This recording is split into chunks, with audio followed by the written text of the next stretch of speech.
The tall, shiny building of Chen Fashion House stood in downtown Los Angeles, its glass windows reflecting the bright California sun. I walked through the doors one last time, knowing that in less than an hour, I'd lose everything I built, or at least, that's what my sister thought. I'm Sarah Chen, founder and until noon today, CEO of Chen Fashion House, the brand that changed luxury fashion by making it eco-friendly. We were in talks with LVMH, a big company that could take us global. But my sister Michelle wanted more than just her role as creative director. Morning, Sarah. Lisa from marketing greeted me with a smile. Big board meeting today. If only she knew. I stepped into the elevator feeling like I was in a dream. Inside my bag, one of our most popular designs, I carried proof of Michelle's betrayal. She had been secretly meeting with board members, changing voting rights, and planning to take over. But what she didn't realize was that I had been watching her ever since I caught her sharing our designs with LVMH 2 years ago. The boardroom was full when I arrived. Michelle sat in her usual seat, dressed in our latest collection. Ready to take notes, she said, acting innocent. The board members, our investors and CFO, avoided looking at me. Michelle gave me a cool nod. Shall we begin? I took my seat, noticing how everyone leaned toward Michelle's side. They had already chosen her. Before we start, I said, let's talk about what's really happening. The plan to vote me out as CEO. The room went silent. Michelle's smile stayed in place, but I saw her grip her iPad tighter. I have proof, I continued. Secret meetings, fake voting rights transfers, and even a press release saying I'm stepping down. Michelle kept her voice smooth. Sarah, you're under a lot of stress. Maybe you need a break. I finished her sentence for her. Like you told the board, right before suggesting yourself as interim CEO. At least Michael, our CFO, looked uncomfortable. The other investors kept their faces blank. The board is concerned, Michelle said, standing up now. The LVMH deal needs strong leadership, and your recent decisions have made them doubt you. Translation.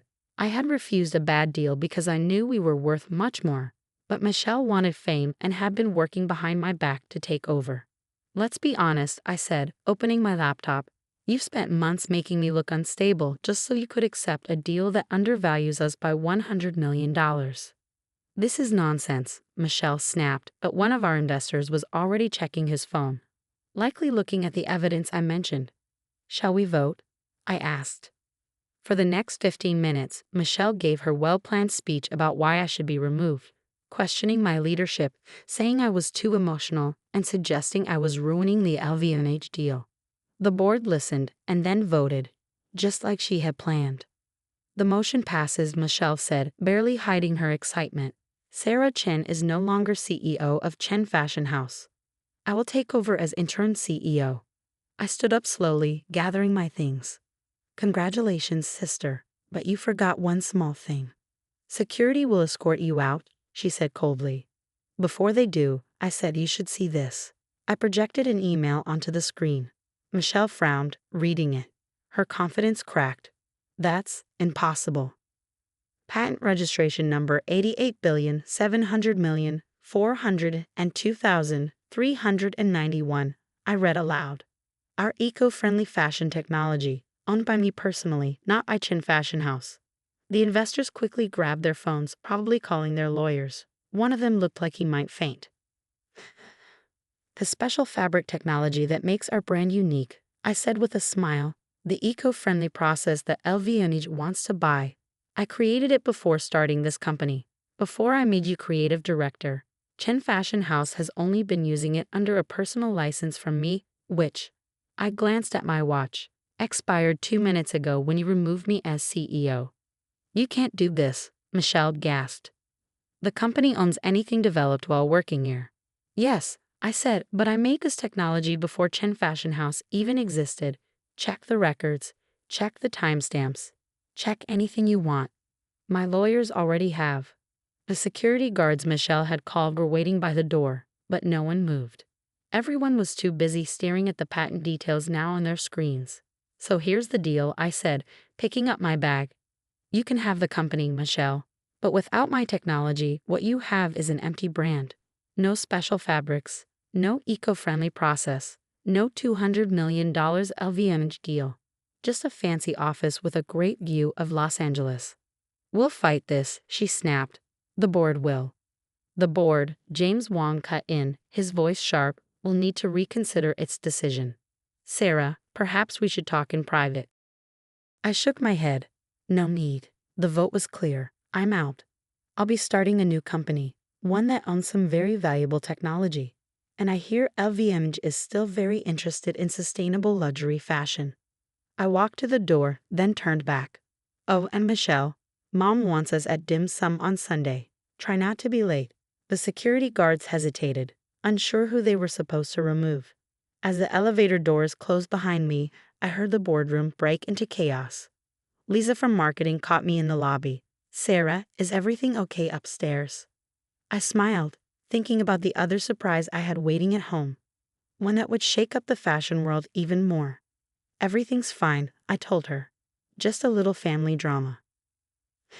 But tomorrow, I grinned, tomorrow is going to be very interesting. The next 24 hours in the fashion world were pure chaos. Women's Wear Daily broke the news first. Chen Fashion House CEO ousted.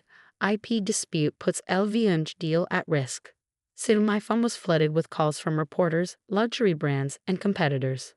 I ignored them all, sitting in my Malibu home office, watching everything play out exactly as I planned. The trademark fight was just the beginning. The real shocker was still coming. Miss Chen, my assistant's voice came through the intercom. Bernard Arnault from LVMH is on line 1, and your mother is on line 2. I smiled.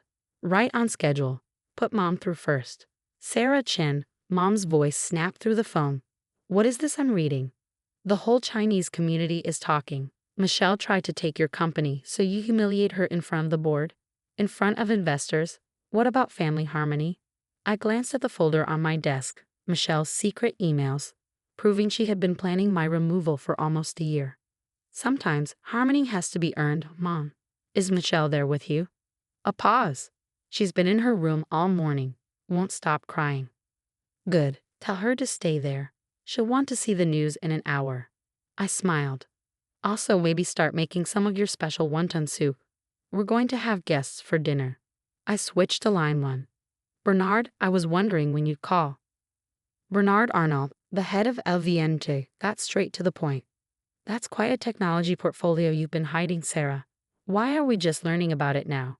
Because until today, there was no reason to bring it up. Chen Fashion House had a license to use it as long as I was CEO. Now, I shrugged. Things have changed. The acquisition deal is off, I said. At least as it stands now. But I'm open to a new deal, one that reflects the actual value of my technology. A long pause. Our original offer was fair. The original offer was $200 million for technology that will change sustainable fashion forever. As of this morning, that technology legally belongs to me, not Chen Fashion House. Would you like to know what Kering offered 20 minutes ago? Another pause. When can you be in Paris? I can't. Family dinner tonight, but you're welcome to join us in Los Angeles. My mom makes excellent wonton soup. To his credit, Bernard understood immediately. Text me the address. I'll bring the wine. My next call was to Lisa from marketing. She had already received offers from 3 luxury brands. How would you like to be head of global marketing at a company that actually owns its technology? When do I start? By noon, I had secured commitments from most of Chen Fashion House's top designers and engineers. By 2 p.m., I had offers from 5 major luxury brands. But the real fireworks were coming at 3 o'clock. Right on time, Vogue broke the next big story. Chen Fashion House's eco-friendly claims in question. Anonymous source provides evidence. I watched as the company's stock price started to crash. The anonymous source, my carefully documented research, proved that while my sustainable fabric was real, Michelle had been secretly using non-eco-friendly processes while falsely marketing them as green. The phone rang again. Michelle. You knew, she said. You knew about the production issues all along. Of course I knew. I warned you about the sustainability certifications 6 months ago, right before you started planning to remove me. The company is falling apart. The LVMH deal is dead. Are you happy now? Actually, Bernard Arnault is coming to Mom's for dinner. We're going to discuss a new deal, one with my new company, which owns the technology and real sustainability certifications. Silence. You should come too, I added. Mom's making wonton soup. Why? Her voice was shaky. Why not just destroy me completely? Because you're my sister. And because Mom would never forgive me. 7 o'clock. Don't be late. That evening, the scene at our parents' house felt surreal. The dining table where we'd always had Sunday dinners was now hosting the CEO of LVMH, 3 top fashion executives, and our old family friend Uncle Jean, the one who had helped me file my patents 2 years ago. Michelle arrived last, her perfect makeup failing to hide the tear stains. Mom, as always active like having billionaires at her dinner table, was completely normal. Eat, eat, Mom said, giving everyone more soup.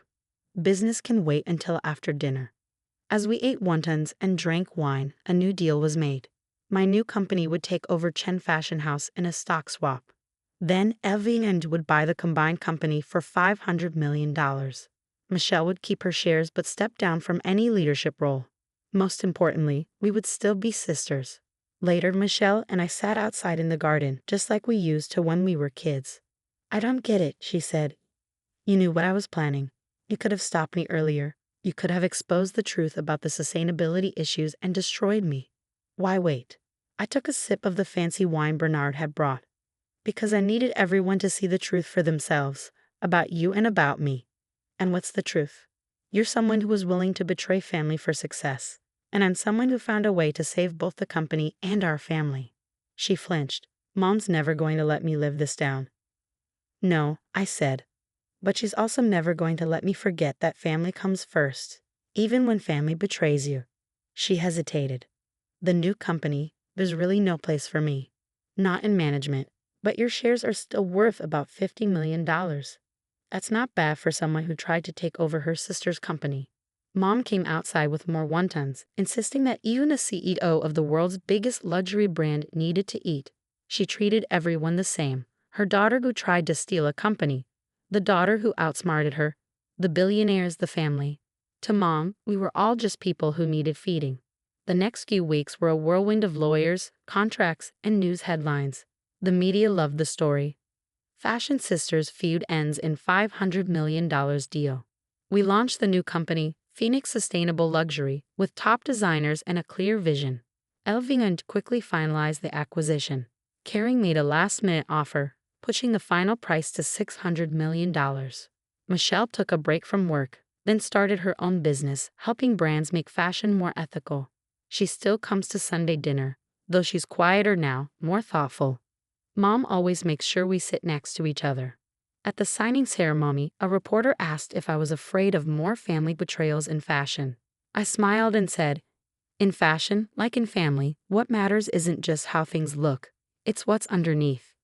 That night, I found an old photo in Mom's album.